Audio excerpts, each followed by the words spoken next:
Bienvenidos a un nuevo análisis a fondo en Panorama de Noticias. Hoy es viernes 6 de marzo de 2026 y la verdad tenemos una agenda informativa que requiere poner la lupa en los detalles. Absolutamente. Es un día pesado en cuanto a información. Muy pesado. Y para arrancar este recorrido encontré una frase fascinante revisando las fuentes de hoy. Es una cita del escritor D.H. Lawrence que dice: «Tenemos que vivir, no importa cuántos cielos hayan caído». Qué oportuna. ¿Verdad? Parece una radiografía perfecta de lo que está pasando hoy. Porque, por un lado, tenemos titulares que literalmente hablan de cielos cayendo. Conflictos geopolíticos a gran escala. Exacto, crisis económicas masivas. Y por el otro lado, la inercia de la vida cotidiana, el tráfico, las facturas a fin de mes, la rutina que simplemente no se detiene. De reportes y noticias que extrajimos de Ahora Misiones y conectar los puntos. Pasar todo en limpio, digamos. Claro, vamos a hacer un abordaje estrictamente analítico. Nuestro mapa de ruta nos lleva primero a un tablero internacional que está en máxima alerta. Luego vamos a desarmar la compleja dualidad política y económica de Argentina. ¿Que vaya si tiene aristas complejas? Totalmente. Pasaremos también por una situación institucional inédita en el deporte nacional y finalmente vamos a aterrizar toda esa macroestructura en el pulso local para ver cómo impacta directamente en el día a día en la provincia de Misiones. Me parece perfecto. Y vamos directo al primer punto, porque los reportes internacionales hoy están dominados por un evento masivo. Hay confirmación de un ataque conjunto de Estados Unidos e Israel sobre Teherán y varias otras ciudades iraníes durante la madrugada. Así es. Vi algunos titulares que hablaban de una escalada sin precedentes, pero desde el punto de vista técnico, ¿qué magnitud tiene esto realmente sobre el terreno? La magnitud es enorme y sobre todo es altamente estratégica. Agencias como Fars News y Al Jazeera están reportando cifras muy devastadoras, con más de 1.300 muertos en territorio iraní. 1.300 es una locura. Sí, pero lo que realmente marca la diferencia aquí, desde el análisis táctico, es el armamento. Los informes señalan el uso de bombas penetradoras por parte de Washington. Espera un segundo. Para quienes no somos expertos militares, ¿qué es exactamente una bomba penetradora y por qué cambia la lectura del conflicto? A ver, imagínate un proyectil que no está diseñado para explotar apenas hace contacto con la superficie. Ajá. Funciona más como un taladro cinético gigante. Atraviesa decenas de metros de tierra y concreto reforzado y recién ahí detona.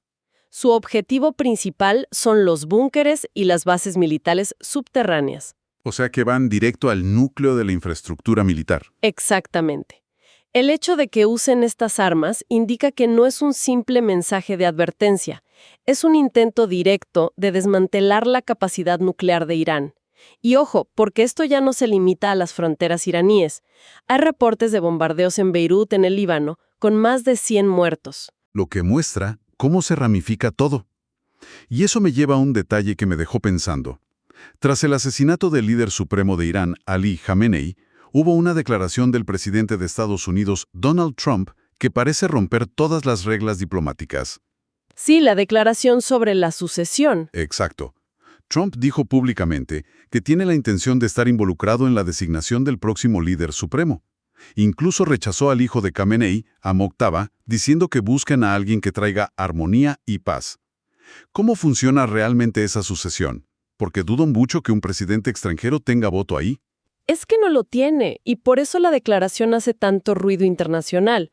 El sistema político iraní no elige a su líder por voto popular ni por presión externa. Lo hace a través de la Asamblea de Expertos, que es un cuerpo de 88 clérigos islámicos. Claro. El tema es que esa asamblea aún no logró designar un sucesor. Eso deja al país en medio de un conflicto armado masivo bajo una conducción provisional. La presión abierta de una potencia extranjera sobre este proceso interno levanta alarmas sobre los límites de la soberanía.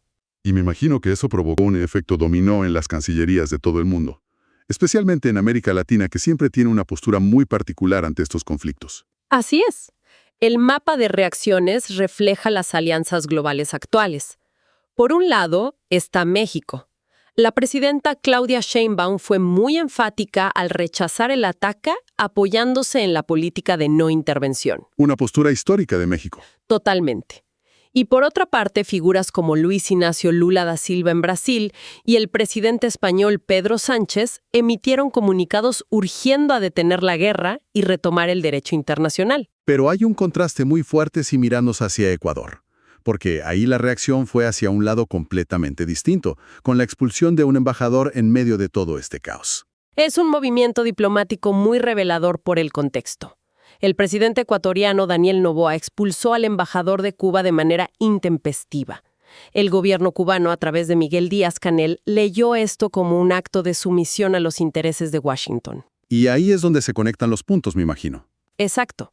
Esto no ocurre en el vacío. Casualmente, el viernes 13, Ecuador tiene programada la firma de un acuerdo comercial recíproco con Estados Unidos. Un tratado económico pesado. Sí, va a reestructurar aranceles en tecnología, maquinaria y agricultura.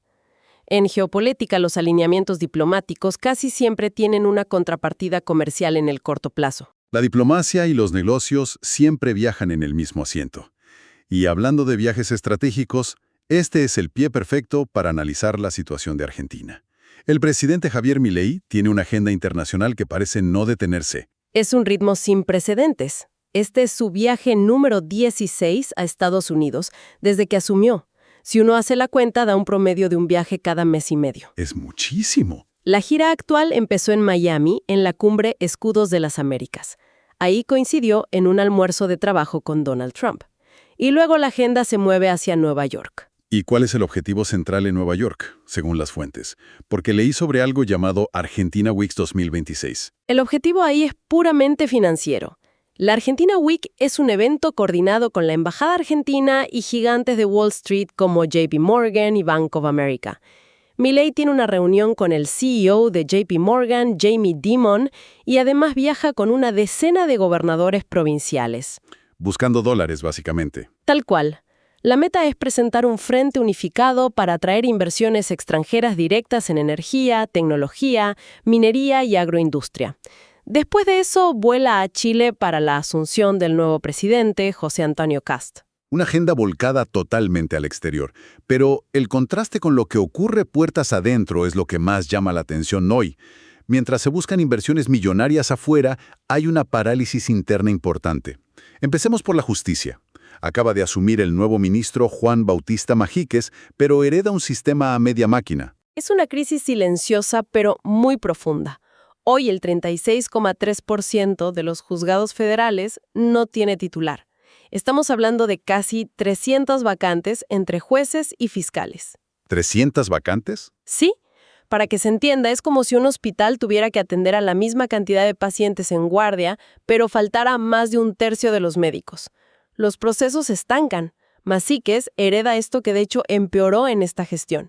Como primera medida, pidió la renuncia de los funcionarios políticos de su ministerio y busca intervenir la Inspección General de Justicia y la Unidad de Información Financiera. Y si los expedientes están frenados, los números de la economía real muestran un freno aún más preocupante. El reporte de la Unión Industrial Argentina, la UIA, habla de despidos. ¿Cómo se traduce esto en el tejido productivo? Los datos de la UIA indican que en enero el 22,2% de las empresas tuvo que reducir personal. La mitad recurrió a despidos directos y la otra mitad a suspensiones.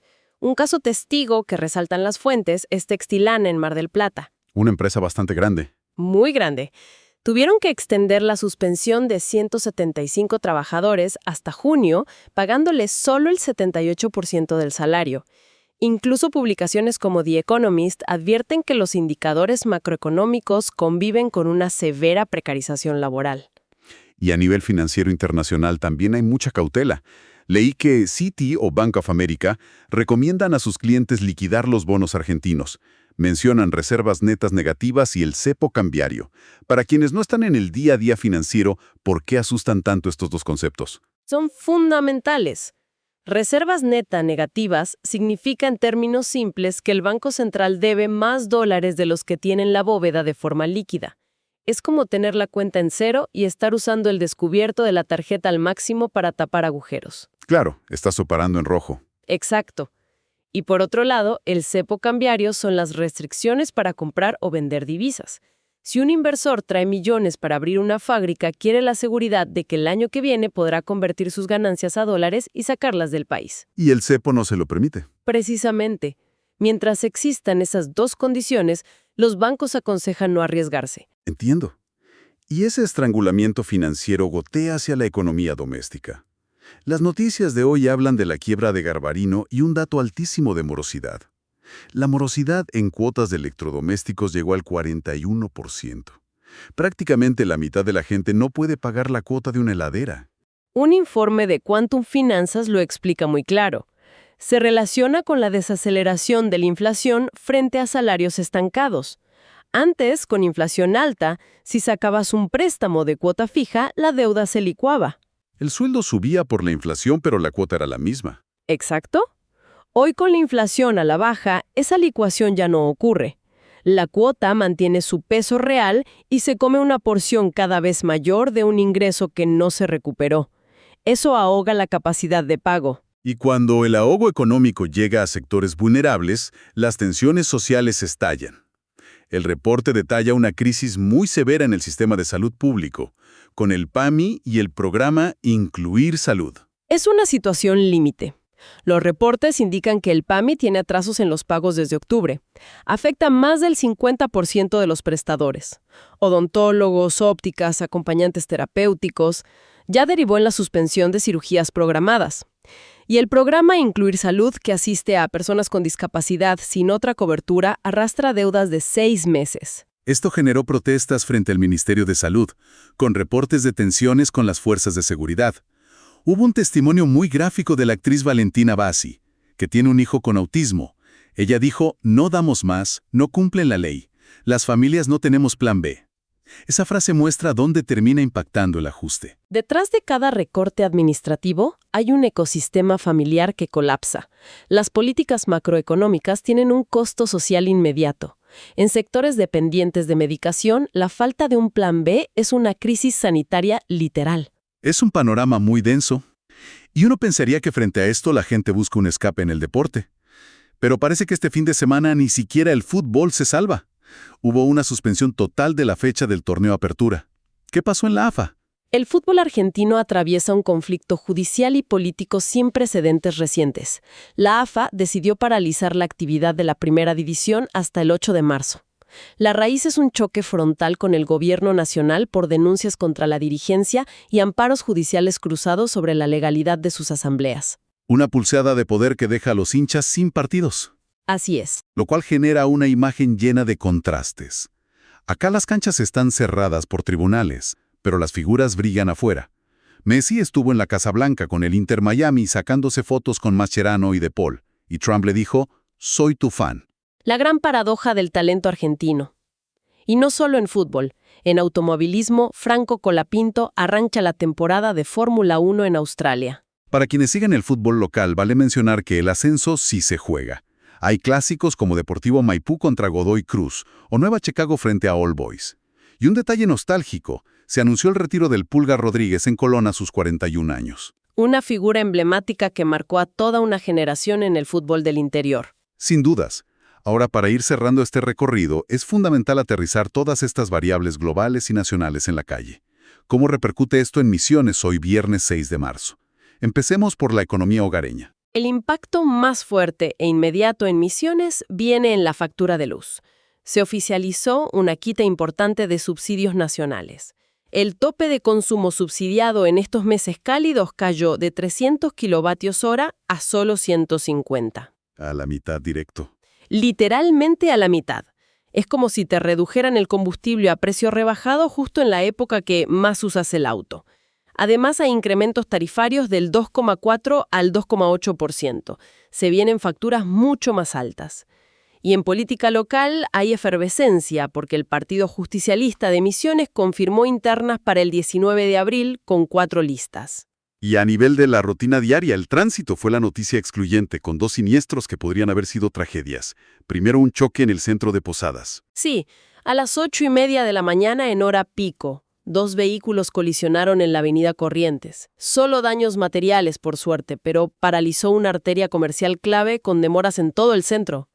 Pero el segundo incidente en la Ruta Nacional 14 A la altura de Guaraní, abre un debate más complejo sobre seguridad vial, porque involucra animales sueltos.